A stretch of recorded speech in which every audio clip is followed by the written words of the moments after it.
Cooper, who's outstanding sixth man. Cooper emerged as an offensive threat this year, but he is a defensive specialist, and he's going to be perhaps guarding Andrew Toney, and Toney singed him this year with his 46-point effort. One of the few bad shots put up by Norm Nixon that you'll see. Toney pulls up with a jump shot. He's on, no question. Andrew Toney, who is 21 for 29 in his 46-point game, has hit his last 4. Keep in mind, L.A. against a tough Philadelphia team defense, and that foul will be against Dawkins. He has had a history of getting into foul trouble. For Darrell, that's his second. Team fouls right now are 4 apiece. Make it 5 on Philadelphia, and McAdoo will go to the line to shoot, 1 in the penalty. Philadelphia has the biggest lead right now. 6 points. This guy's one of the great players when he was a young player. He went through to a couple of bad teams and got a reputation, but he is the happiest of his career because he's so close to a championship. And he has been a tremendous help to the Lakers during the playoffs, coming off the bench and averaging in double figures. One thing the Lakers have lacked, perhaps, has been a deep bench and a man to come off from the forward or center position to score. He fills that need. 4-point Philadelphia lead. Mike Bantam. This is the shot. Bantam has lost his confidence shooting in the Boston series. And there's a steal by Julius Erving and a 4-on-2 break for Philadelphia. Look at that. He means business. At both ends of that, he steals the ball and ends up taking the dunk shot. And I mean taking it, too. Turnover Story. McAdoo and Bantam, one of the better defensive players, traveling against McAdoo. So Bantam held his ground, and a good defensive move. Billy Cunningham, who was on the last NBA championship team that Philadelphia had back in 1967. He was the 6th man on that ball club. This Philadelphia team may be the best defensive team in basketball right now because they are so good defensively, and it's deceptive. Cooper coming back into McAdoo. Good pass by Cooper, and Andrew Toney was limping and is limping slightly. And Billy is saying to him, you want to come out. 4-point lead for Philadelphia, under 3 minutes to go. First period, game 1 of the championship. And Clint Richardson will come in, and Toney's going to get out, and it'll be interesting to see what Toney's condition is, as Dawkins now with 6 points. And he's playing with great confidence, like he's not worried about getting the shots blocked or anything. And that could create a problem for the Lakers, because if he's playing with confidence, then he can be really effective. So when Caldwell Jones picked up 2 fouls, that gave Darrell Dawkins a chance to come in the game, and he's made the most of it. 2:37 to go in the first. So Power and Grace on CBS Sports Saturday, and another exciting championship boxing match coming up this weekend. Andrew Toney had to be taken out of the game. He was limping off, and this is the play in which it happened. Michael Cooper going after the ball and tips it over Toney, who falls down right now. You want to know how important Andrew Toney is to the 76ers. When he is on, the Sixers win, as that shows you. Right, and he's one of the few guys that when his scoring average goes up, it doesn't hurt the team. A lot of guys, when their scoring average goes up, they distort the offense so much that it hurts them, and the transition from offense to defense is not as effective. But he just the opposite in his case. And he's hit his last 4 shots in the game. Magic Johnson back in the game, and Clint Richardson is guarding him. So this will be an interesting matchup right here. Clint is 6'3", and Magic is 6'9". McAdoo going to the hoop, draws the foul, and knocks over a couple of photographers in the process. He'll go to the line and shoot 2.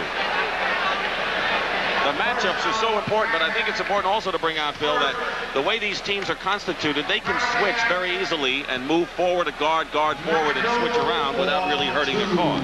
Because both teams are very quick, and the key to defense is not so much height as his quickness and the lateral movement. In other words, the ability to move sideways and to run backwards.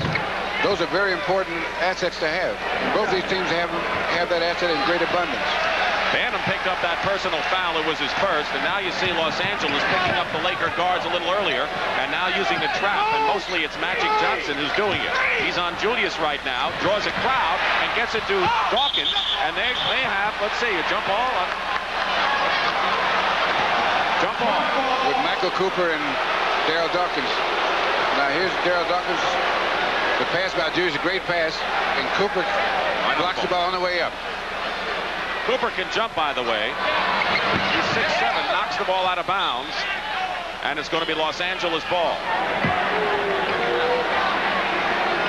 So Kareem Abdul-Jabbar, who is the second all-time leading scorer to Wilt Chamberlain, went over the 28,000 mark the last week of the regular season. Has the ball in the middle. Tipped up and in by Johnson. So Magic Johnson all over the court. And that's one of the things that the Sixers have to stop. Magic Johnson's a great rebounder offensively and defensively. He hurts him when he gets a defensive rebound because he can run the break from it. But offensively, that's where he gets most of his points. He's 3 for 3. Daryl Dawkins draws the foul. And I don't remember when I've seen Daryl Dawkins so aggressive offensively inside. He has burned Boston occasionally with some outside shooting. Here's the rebound by Johnson, why he's so versatile. Keeps his eye on the ball. He's got great position there. Now, the reason he's able to get such great position is that both these teams switch so much that it's very difficult to screen out. Magic, the top rebounding guard in the league. Kareem picked up the personal foul, his second, and Bobby Jones comes in replacing Julius Erving, the top scorers in the ball game. Erving and Tony each have 8 to lead Philadelphia. Magic Johnson has 7 points for Los Angeles, and Dawkins now with the 2 free throws has 8 points for Philly. Cooper guarded by Bantam. That's what we mean.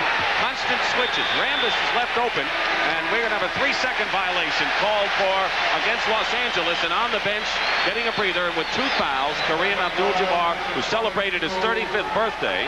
Pat Riley is only 2 years older than Kareem and doing a marvelous job with that ball club.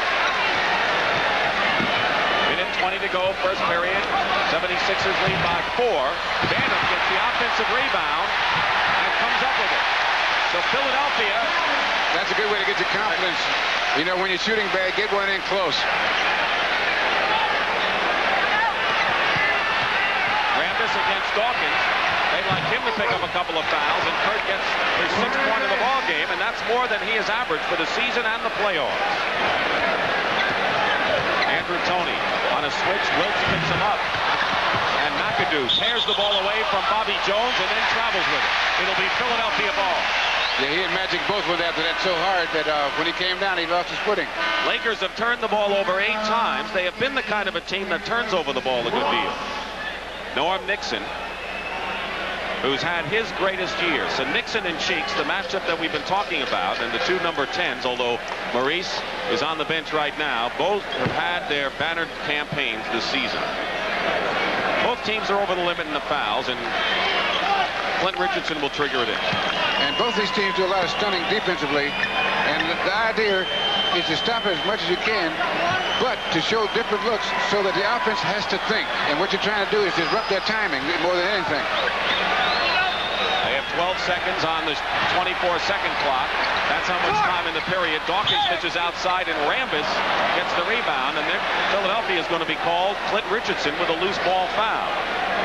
So Clint Richardson, who Bill knows very well from Seattle in his 3rd year, has been a savior coming off the bench as the 3rd guard with Lionel Hollins. He's an outstanding rebounder, especially from the guard position. Billy Cunningham, who's going to turn 39 on June the 3rd, a very popular player in Philadelphia, played 11 seasons, 5th year as coach, and here's Rambis. Has not been a good free throw shooter by any means.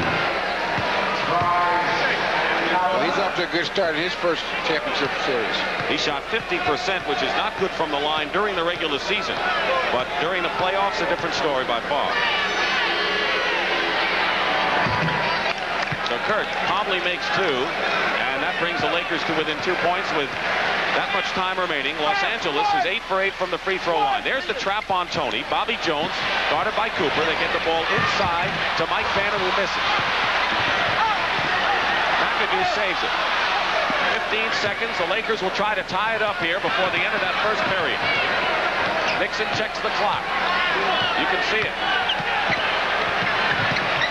And Nixon out to Cooper with 3 seconds to go.